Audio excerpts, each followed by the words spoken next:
This is Bridge TV. My name is Yashyize. Ni wa mwanya tugaruka kuba celebrities hano muri entertainment yacu.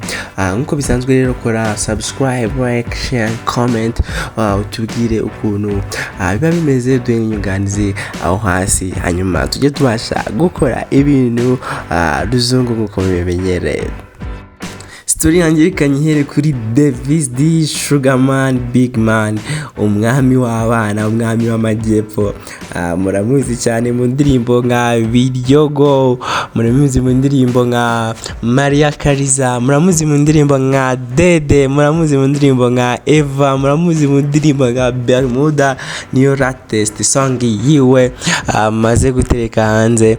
Rero kuri uyu munsi yamaze kuba ashyira gatatu k'izina rye, nako si izina rye ahubwo ni izina ry'umukobwa ashobora kuba akundana nawe muri iyi minsi se, cyangwa ari umukobwa ari mushiki we se, cyangwa ariko cyangwa se ari mama wiwe, ariko njyewe ndahamya ko 100% ari umukobwa bakundana. Rero uri kumva ni crazy thing, ni ikintu kiri crazy kuba umuntu w'umusore yifata umustar nka Davis D akiyandika izina ry'umukobwa yabakunda, Isabelle rwose. Nkuko muri kubona aho ngaho muri background akaba yaje kuba atereka izina ry'umukobwa bakundana muri iyi minsi. Niba bakundana, wowe uri kubyumva gute? Wowe ari wowe wabasha kwishyiraho izina ry'umukobwa mukundana?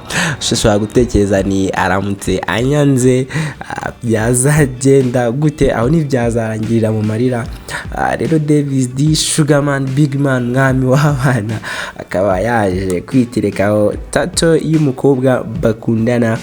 Akaba ari ibintu bishimishije ku ruhande rumwe, ku urukundo yo ruryoshye, ariko iyo ruje kuba urukundo rurangira, amarira niyo akurikira. Sugarman Big Man rero kandi tumwifurize amahirwe masa kuri uyu mukobwa, bazarambane iyi tato izahore ari ikimenya boss.